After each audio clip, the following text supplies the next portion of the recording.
We received a report of a missing person in regards to Elizabeth Boliew. I knew that there was something wrong. She would never abandon her cats. Did you find any clues? Blood. We found blood on her couch, inside of a floor-like heating vent. Did he confess to his involvement in the crime? He actually was trying to kill himself when he drove over the cliff. About 20 yards into the woods, we find this burned body. What's left is a skull, a spinal cord, some ribs. He just had the darkest, deadest eyes I've ever seen in my life. I was really worried about her being alone in a house with a stranger. The waiting was really hard. I didn't really know what was going on. There was somebody that was preying on real estate agents because it's not a far stretch to have the ability to do something to a real estate agent at an empty property. This was just a vile, evil individual, and unfortunately, Elizabeth encountered him.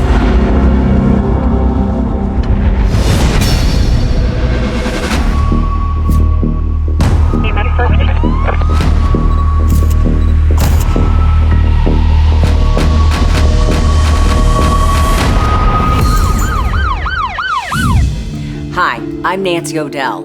Today's crime expose takes us to Pensacola, located in the Florida Panhandle and home to beautiful beaches and a bustling tourist community. It was here that a successful landlord vanished under a shroud of mystery. Her loved ones feared she had been abducted while showing a property to a prospective tenant. But detectives never could have imagined the shocking direction their investigation would take. It was a warm and sunny afternoon when Tori Boliew called police. We received a report of a missing person in regards to Elizabeth Boliew. We received a call from her daughter, Tori. Tori indicated that she hadn't seen her mother in about a week. So I was like, hey, I think my mom might be missing. I don't really know what to do. And they were like, okay, we'll send out an officer to get the information and we'll proceed from there. What did your mother say in her message? My mom, she just said, hey, love, I've got some extra gumbo if you want to come by and get it. I think it was extra gumbo for you and Sean if you want to come by and get it. And that was the last time I heard her voice. When all of Tori's phone calls to her mother went unanswered, she called the real estate office where her mother worked. The lady that answered the phone, her name was Trish. She said, Tori, we haven't seen your mom in a couple of days, and she didn't show up to our Christmas party. And so at that point, I knew there was something wrong. Tori went to her mother's apartment to check on her. Poked my head in and I yelled for my mom and no answer. And so I went ahead and went in and started looking around, and I walked through her bedroom. Her bed was made. I went into the bathroom to see if her medications were still there, because that was like going to be a clue to me if she had taken off somewhere and just forgot to tell us or something. And her medications were still there. Her toothbrush was still there. So now I'm starting to get a little panicky. And even more alarm bells went off when it was clear her mother's cats hadn't been fed for days. I knew that there was something wrong, because she would never abandon her cats and just leave them to fend for themselves. Could you determine if anything was missing? Her cell phone and her purse were missing, and as was her vehicle. I started getting very worried because where's her car? Where's her purse? Where's her cell phone? A be on the lookout was immediately issued for Elizabeth's van. Detectives feared her work could have put her in harm's way. With her job as a real estate agent, the concern was she had met with a client and something had happened, and that maybe there was somebody that was preying on real estate agents, because it's not a far stretch to have the ability to do something to a real estate agent at an empty property. Tori hoped her mother's co-workers could provide them with a lead. Did she show any houses? I was really worried about, her being alone in a house with a stranger, and something could happen, a robbery or any number of things. But none of Elizabeth's coworkers knew her schedule. While crime scene technicians began searching Elizabeth's apartment, detectives fanned out to question her tenants.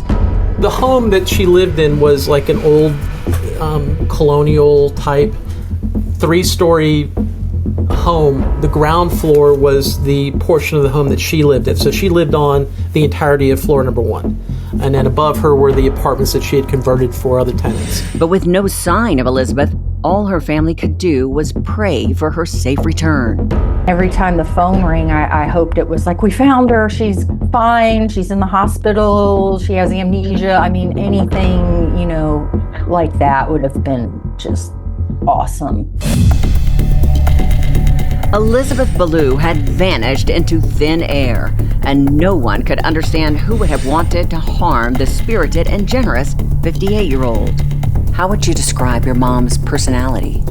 My mom was feisty. She was an artist. She was independent.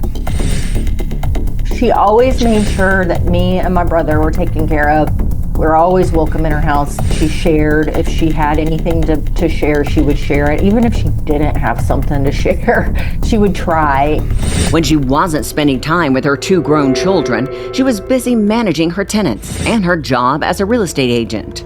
So she was always showing houses, trying to close those houses so she could have an income.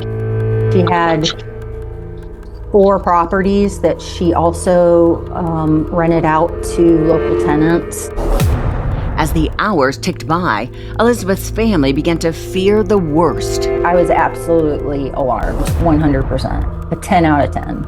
I was just playing all these scenarios out in my head, like, maybe this happened, maybe that happened. But then law enforcement got a lead. They located Elizabeth's missing van on the side of a busy highway. Her vehicle had been recovered, abandoned on the side of the interstate outside of Tallahassee, Florida, which is about 2 hours away from Pensacola. Did you find any clues inside the vehicle? We knew that when the vehicle was recovered, that the driver's seat was pushed all the way back and almost laid down, so that was not like Elizabeth. When they turned the car on, it was music that she would not have been listening to. So there was indications that someone else had been driving her car. More red flags were raised when detectives discovered Elizabeth's credit and ATM cards had been used after her disappearance. There was well over $3,000 worth of transactions, whether it be cash withdrawals or a purchase like a camcorder at Best Buy. These had all happened in the days after she was last seen. Security video from the ATM machine captured one of the withdrawals. Video wasn't too terribly detailed, but you could tell that it was a white male. It was athletically built, and he was younger, probably in his late teens, early 20s.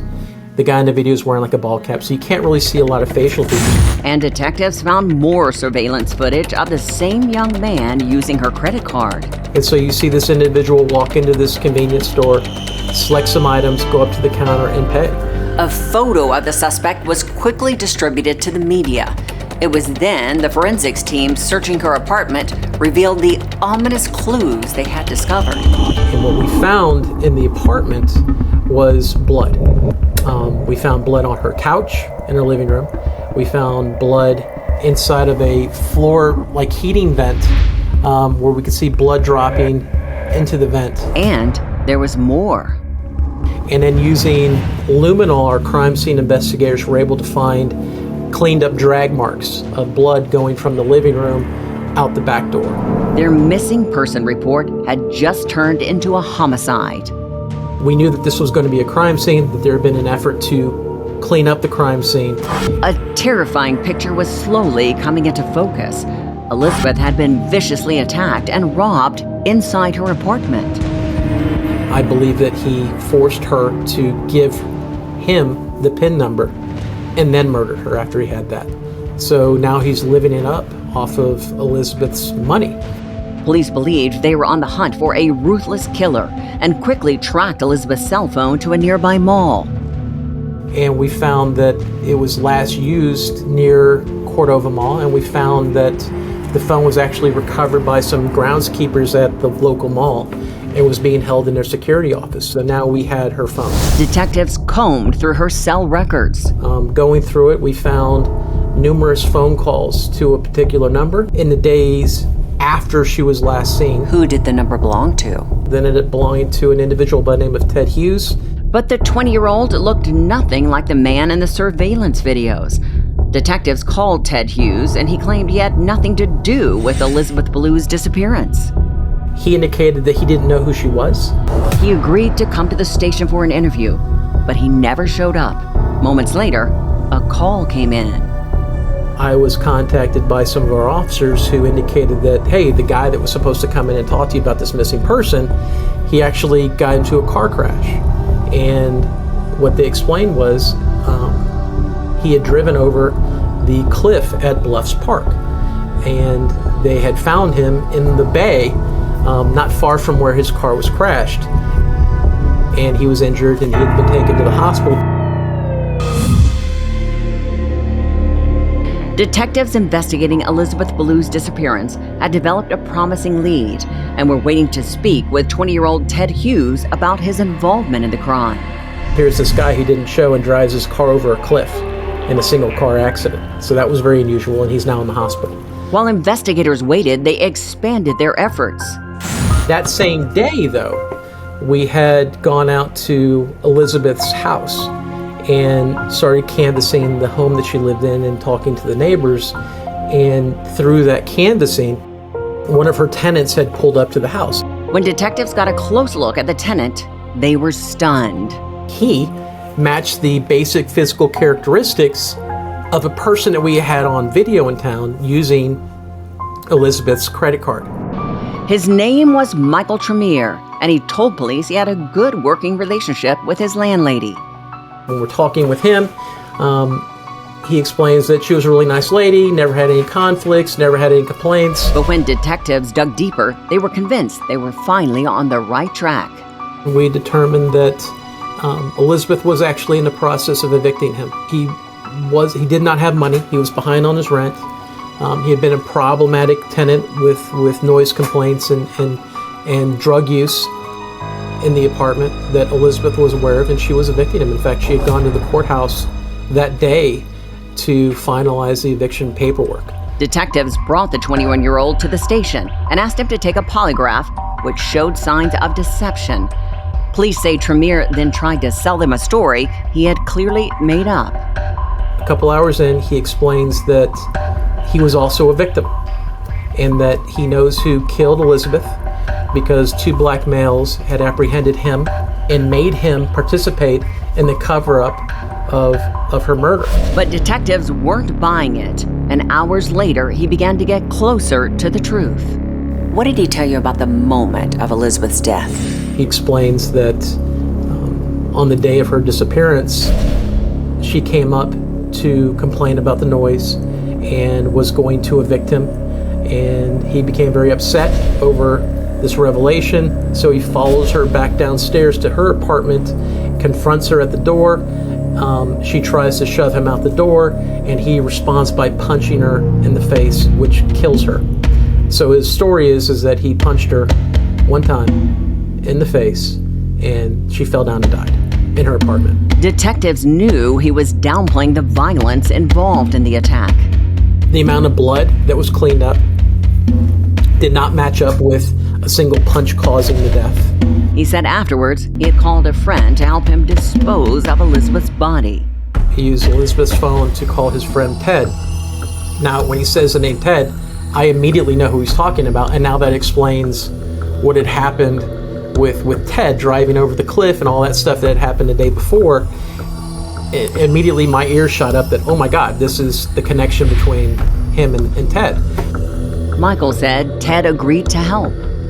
So they go to Walmart, they buy these flammables, and he asked Ted if there's a place that he knew that he could get rid of or dispose of a body. So Ted explained that there's a wooded area not far from his house that they could bring the body there. Michael led detectives to Elizabeth's remains. About 20 yards into the woods, we find this burned body. that he indicates is Elizabeth Boliew. And what's left is a skull, a spinal cord, some ribs, and a big burn patch and this dirt underneath this shrub. Elizabeth's family was devastated by the tragic and horrific news. That was absolutely shocking when I found out that they had burned her body and that they had found her in the woods. He's just a disgusting human being. During Michael Tremeer's trial, his friend Ted Hughes testified for the prosecution. The courtroom was silent as Hughes took the stand and revealed what Tremeer had told him about the moment of Elizabeth's grisly death. Michael had told him that he had used a knife to stab her and had given some very gruesome details about what had taken place. And that matched the scene more so than Michael's story. The testimony provided Elizabeth's family the answers they so desperately deserved, but nothing would ever replace the void her murder left in their hearts. I do miss her every day. I think about her smile. She was funny. Her side of the family lived long, and I believe that she would have still been alive and been a grouchy old grandma that I could go drink tea with, and maybe paint with or something. We were just starting to become good friends as I was maturing, and that got taken from me, that opportunity to be friends with my mom. Michael Tremeer was convicted and sentenced to life in prison without parole. Ted Hughes pled guilty to accessory after the fact, and during his sentencing, Elizabeth's daughter Tori asked the judge for leniency. The 20-year-old was given 10 years probation for his involvement in the crime. And now, it's time for today's Safety Spotlight. Being a landlord sometimes comes not only with financial risks, but physical risks as well. To help maximize your safety, experts recommend that landlords run a background check on prospective renters, and not just financial inquiries, but an eye towards criminal history as well. If you're a landlord and find yourself in a contentious relationship with a renter or are forced to evict them, have a safety plan in mind for all potential scenarios. If you have been threatened or fear for your safety, err on the side of caution and contact law enforcement. That call just might save your life. I'm Nancy O'Dell. For all of us here at Crime Exposé, please join us next time and stay safe.